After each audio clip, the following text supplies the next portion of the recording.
السلام علیکم ورحمۃ اللہ وبرکاتہ۔ روز مرہ کی سنتیں، حصہ نمبر 3، کھانا کھانے کی سنتیں۔ ہاتھ دھو کر کھانا شروع کرنا۔ رسول اللہ صلی اللہ علیہ وسلم نے فرمایا، جب تم میں سے کوئی کھائے تو چاہیے کہ اپنے ہاتھ دھوئے پھر کھائے۔ دوسرا، کھانے سے پہلے بسم اللہ کہنا، اور بسم اللہ کہنا بھول جانے پر کیا پڑھے؟ نبی صلی اللہ علیہ وسلم نے فرمایا، جب تم میں سے کوئی کھانا کھائے تو بسم اللہ کہے، اگر بھول جائے تو کہے بسم اللہ اولہ و آخرہ۔ تیسرا، دائیں ہاتھ سے کھانا۔ نبی صلی اللہ علیہ وسلم نے ایک شخص سے فرمایا، دائیں ہاتھ سے کھاؤ۔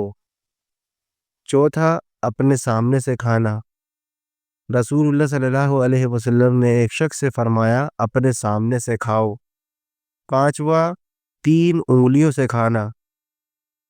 رسول اللہ صلی اللہ علیہ وسلم 3 انگلیوں سے کھانا کھاتے تھے۔ چھٹا، نیچے بیٹھ کر کھانا۔ زمین پر نیچے بیٹھ کر ادب اور عاجزی کے ساتھ کھانا کھانا چاہیے۔ نبی صلی اللہ علیہ وسلم نے فرمایا، میں غلاموں جیسا بیٹھتا ہوں اور غلاموں جیسے کھاتا ہوں۔ ساتواں، جس شخص کے ساتھ کھائے اس کے حق کا خیال رکھنا چاہیے۔ دوسروں کے ساتھ کھاتے ہوئے ان کے حق کا لحاظ کریں۔ صحابہ نے فرمایا، ہم لوگ ایسے کھانا کھاتے ہیں کہ ہر شخص اپنے سامنے سے کھاتا ہے۔ آٹھواں، زیادہ گرم کھانا ہو تو اس کو ٹھنڈا کرنے کا انتظار کریں۔ گرم کھانے کو نہیں کھانا چاہیے، منہ سے جل سکتا ہے۔ مسند احمد کی حدیث ہے، گرم کھانا برکت سے خالی ہوتا ہے۔ نواں، کھانا ختم ہونے پر دعا پڑھے، الحمدللہ الذی اطعمنا وسقنا وجعلنا من المسلمین۔ نبی صلی اللہ علیہ وسلم کھانا ختم ہونے پر یہ دعا پڑھتے۔ 10واں، ہاتھ چاٹ لینا اور گرے ہوئے لقمے کو اٹھا کر کھانا۔ اللہ کے رسول صلی اللہ علیہ وسلم نے فرمایا، اپنے ہاتھوں کو چاٹ لو کیونکہ نہیں معلوم کس حصہ میں برکت ہے۔ 11واں، کھانا کھا کر دعا دینا مہمان کو۔ اگر کسی کے گھر کھانا کھائے تو اس کے لیے دعا دے۔ دعا ہے، افطر عندکم الصائمون واکل طعامکم الابرار وصلت علیکم الملائکہ۔ سنن ابو داؤد، حدیث نمبر 3854۔ 12واں، کسی چیز میں عیب نہ نکالنا۔ اگر کسی چیز یعنی کھانے کی ہمیں پسند نہ آئے تو چپ رہنا چاہیے، برائی نہیں کرنی چاہیے۔ نبی صلی اللہ علیہ وسلم نے کبھی کسی کھانے میں عیب نہیں نکالا۔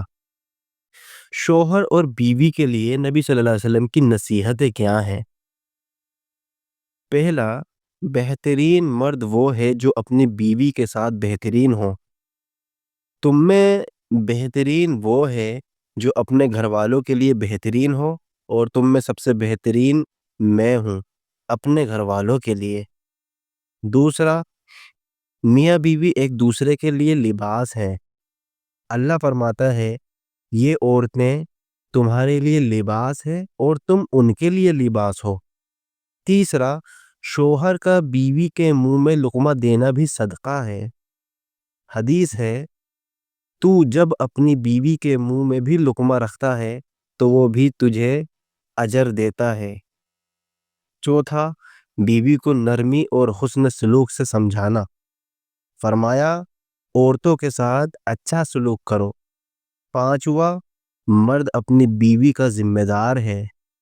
اللہ فرماتا ہے، حدیث میں بھی آتا ہے، مرد اپنے گھر کا ذمہ دار ہے اور اس سے پوچھا جائے گا اپنی رعایت کے بارے میں۔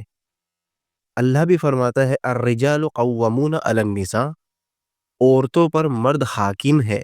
چھٹا، جو بیوی 5 وقت نماز پڑھے روزہ رکھے، اپنی عزت کی حفاظت کرے اور شوہر کی اطاعت کرے اور جنت میں جائے گی۔ 7واں، شوہر اور بیوی کے درمیان محبت اور رحمت اللہ کی نشانی ہے۔ اللہ فرماتا ہے اس نے تمہارے درمیان محبت اور رحمت ڈالی ہے۔ 8واں، مرد اگر بیوی کے ساتھ ہم بستر ہوتا ہے تو اس میں بھی اجر ہے۔ صحابہ نے کہا یا رسول اللہ کیا ہماری شہوت میں بھی اجر ہے؟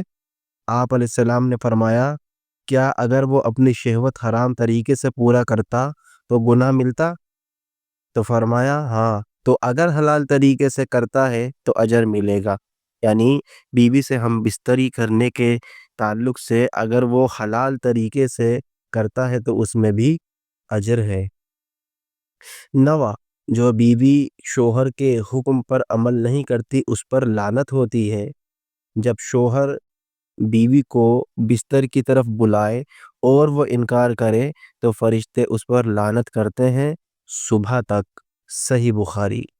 10واں، بیوی کو ذلیل نہ کرو، اگر اس کی کسی عادت سے نفرت ہے تو کسی دوسری اچھی عادت کو دیکھو۔ فرمایا مومن مرد اپنی بیوی سے نفرت نہ کرے، اگر اس کی کسی عادت سے نفرت ہو تو کسی دوسری اچھی عادت کو دیکھے۔ وآخر الدعوانا ان الحمد للہ رب العالمین۔